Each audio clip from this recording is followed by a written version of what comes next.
I'm all in. I don't believe it. I don't believe it. Phil Ivey just went all in with a 5-deuce offsuit. I don't believe it. Imagine being so far ahead of everyone else that your biggest weakness was having no one to learn from. Phil Ivey's dominance wasn't just his strength, it was also his greatest limitation. For so long, I think what hurt me is that I never discussed poker strategy with anyone, because at one point, I think people were so far behind in poker that it wasn't beneficial to me to discuss poker strategy with them. You know what I mean? So I just got in the habit of not really speaking with anybody, you know, and just being like separate from my peers, you know? Nope. Can't say we do. This realization from Phil Ivey is a mix of boastfulness and humility. It shows he is proud of his past achievements, but also recognizes that his reluctance to embrace collaboration earlier might have held him back from reaching an even greater potential. And so I had to like recently just kind of start opening up and like making new relationships and being open to like, you know, hanging out with poker players and discussing strategy, and you know what I mean? Because I felt so separate before from everyone. Besides, Daniel was always my friend, you know, but like I felt pretty separate from like the poker community for like a really long time. Ivey goes on to explain how drastically different things are now compared to when he was coming up. Back then, it was every man for himself, which left him isolated in his approach to the game. You know, back when I was playing, like if you ask Doyle or Chip or somebody about a poker hand, forget it. Forget the answer you'll get. You know what I mean? It's not going to be like, nothing against those guys, and rest in peace.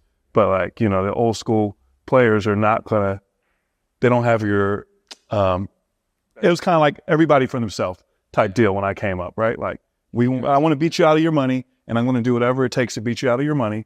And it's not going to include me talking poker strategy with you. Daniel Negreanu reinforces Ivey's point by highlighting how Doyle Brunson had to manually calculate which hands had more equity. Doyle had to figure, you know, we talked about my generation having to figure it out on their own. I mean, they really had to figure it out on their own. Like, they didn't have any computer simulation to tell you if ace king was a favorite over pocket sixes. They didn't. Mm-hmm. So we know what he did. He would take a deck of cards, and they would deal out and they with a notepad, right? Okay, ace king won, and then they would do like 100 of them, and be like, all right, ace king won like 53, so it must be a favorite. And he did it manually. Can't blame a guy for keeping that stuff to himself. When going further down the Ivey versus young poker wizard rabbit hole, it's interesting he notes that it's not that he's talking super in depth with them, but more so that they simply answer questions when asked. The nice thing about the top poker players is these days, they're honest and they legitimately will answer you. I mean, it's not like in-depth discussions, but you know, like I'll ask about hands with like anybody randomly at the table. You know what I mean? Yeah. You know, and they'll just answer you honestly. And it's amazing. You know what I mean? Yeah. It's like, oh, okay. That was interesting.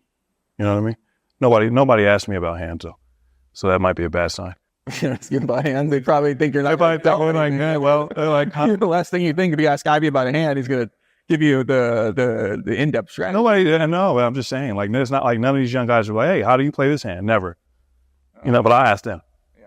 So you want them, you think they should ask you? No, I don't. Gotta love this genuine reaction from Ivey. So you want them, you think they should ask you? No, I don't. He still understands he shouldn't give away too much information and his past beliefs are still warranted. While it is beneficial to talk strategy in general, there are levels to the game, and I doubt you'll ever see Ivey responding when at the table. Okay. I mean, because you can put the hand in the solver, right?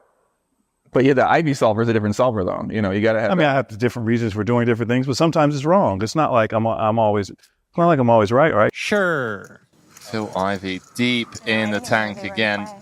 There we go, Phil. I knew he was going to do it. Let's go, buddy. 10-6 of diamonds, and he's going to get shown the 7 high from Vogelsang.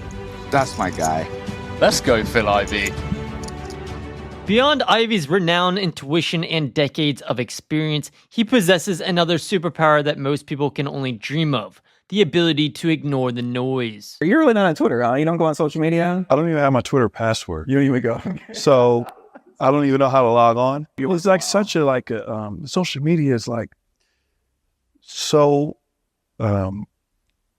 draining for me. You know what I mean? You go on there and you read stuff and it's like, I just log out. Yeah, Instagram I like. Yeah. Instagram's cool. But even then, like, you could get into like you start going on what do you call it, the shorts or whatever. It's like doom, doom, doom. And the next thing you know, 20 minutes has gone by, right? And you're like, Yeah. If you'd like the ability to ignore the noise, I've got just a solution for you. YouTube Premium. I've been a subscriber for years, and it's a game changer with no ads, YouTube Music, and more. Get 2 months for free with my link in the description and pinned comment. Cancel anytime, but just know if you continue, you'll be helping support me make more videos. Not only does Ivey ignore the noise, but he even ignores the things he takes part in, which ends up being a pretty funny moment. like for example, like the podcast we did, right? I've never watched it. I never read one comment. Right? No, I heard it's great. Yeah. I heard it's right. I heard it. You know what I mean? Like, They ask you how you are, you just have to say that you're fine when you're not really fine, but you just can't get into it because they would never understand. like I was, when I left the podcast, I felt good. It was like almost like a therapy session. You know what I mean? So it was like, I thought you were great. Like, you know what I mean? I thought you asked great questions and I enjoyed myself. You know what I mean? But I've never watched it. I don't know why that is. Like, I don't really. No, watch it. Watch. I don't really watch much poker.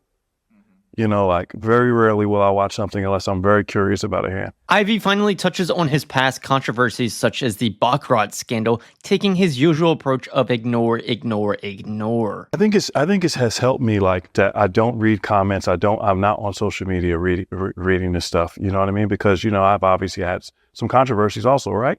Like, you know, the Baccarat thing and the full tilt thing. And you know what I mean? Like, I'm not online reading anything. So like people send me stuff and say, hey, buddy, I would prefer you just not to send me these things, you know, like, and I